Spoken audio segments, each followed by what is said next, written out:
وہ اس سبز پری کے بغیر زندہ نہیں رہ سکتا۔ بزرگ نے اسے تسلی دی اور کہا کہ وہ اس کی مدد کریں گے۔ رات کے وقت جب شہزادہ گہری نیند سو گیا تو بزرگ نے اپنے سامان سے مخصوص قسم کی کھڑامی جو کہ لکڑی کے جوتے ہوتے ہیں وہ نکالے، انہیں اپنے پاؤں میں ڈالا اور کہا، چل چل کھڑامے چل، اس سبز شہر میں چل۔ اگلے ہی لمحے وہ بزرگ سبز شہر میں کھڑے تھے۔ انہوں نے پھر کہا، چل چل کھڑامے چل، اس سبز دریا کو چل۔ آنکھ چھپکنے سے پہلے وہ سبز دریا کے کنارے کھڑے تھے۔ کچھ دیر بعد انہوں نے اس دریا کا نظارہ کیا اور پھر بولے، چل چل کھڑامے چل، اس سبز محل میں چل۔ اب وہ اس سبز محل میں کھڑے تھے۔ وہاں پہنچ کر انہوں نے محل کے سبھی کمروں میں جھانکا۔ آخرکار ایک کمرے میں انہیں سبز پری مل گئی جو اپنے بستر پر سو رہی تھی۔ پری کو دیکھ کر پہلے تو بزرگ مسکرائے اور پھر بولے، چل چل کھڑامے چل، اب خانقاہ کو چل۔ خانقاہ واپس پہنچ کر بزرگ سو گئے اور صبح اس بات کا ذکر شہزادے سے بھی نہ کیا۔ دوسری رات وہ بزرگ پھر سبز محل میں گئے اور وہاں کا دوبارہ جائزہ لیا۔ اس طرح 2-3 روز بیت گئے۔ وہ ہر رات سبز محل میں پہنچ جاتے اور وہاں کا جائزہ لے کر واپس آتے۔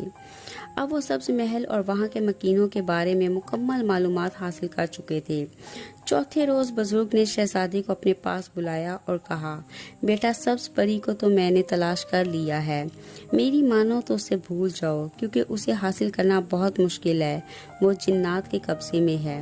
مگر شہزادہ سبز پری کو حاصل کرنے کی ضد پر اڑا رہا۔ اس نے بزرگ سے کہا، خدا کے لیے مجھے آپ سبز محل میں چھوڑ آئیں۔ اگر خدا کی مرضی ہوگی تو میں اسے حاصل کر لوں گا، اور اگر خدا نے زندگی ہی اتنی لکھی ہے تو یہ میرا مقدر۔ شہزادے کی بات سن کر بزرگ بہت خوش ہوئے اور اسے اپنی ایک کھڑامی دی اور دوسری خود پہن کر بولے، چل چل کھڑامی چل، اس سبز شہر میں چل۔ شہزادے کو بزرگ یہ کہہ چکے تھے کہ وہ اپنی آنکھیں بند کر لے۔ شہزادے نے آنکھیں بند کی ہوئی تھی۔ اگلے ہی لمحے بزرگ نے آہستہ سے شہزادے کو آنکھیں کھولنے کا کہا۔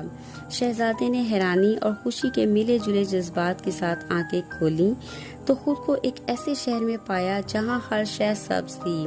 شہزادے کی حالت دیکھ کر بزرگ مسکراتے رہے۔ سبز شہر دیکھ کر شہزادہ بہت خوش ہوا۔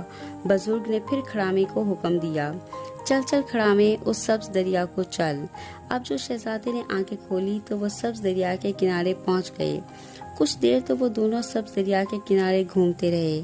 اس کے بعد بزرگ نے کہا، چل چل کھڑامے چل، اس سبز محل میں چل۔ سبز محل کا سن کر تو شہزادے کی حالت غیر ہونے لگی۔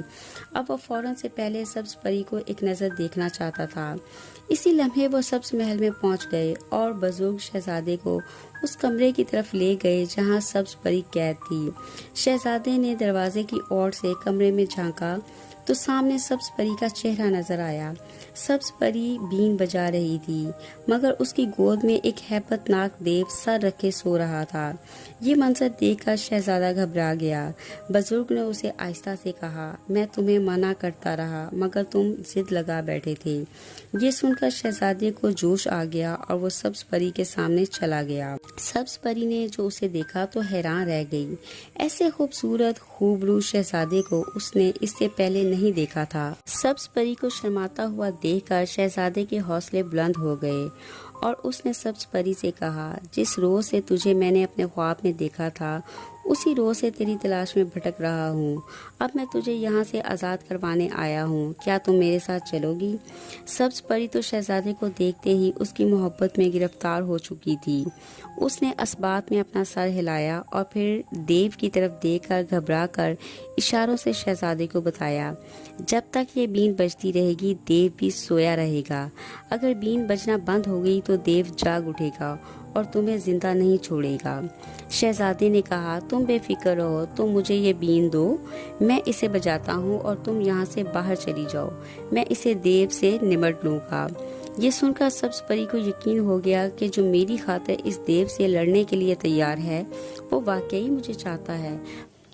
اس کہانی کا نیکسٹ پارٹ دیکھنے کے لیے ہمارے چینل کو سبسکرائب کریں اور بیل آئیکن کو بھی پریس کریں تاکہ آپ کو ویڈیو کا نوٹیفیکیشن مل سکے۔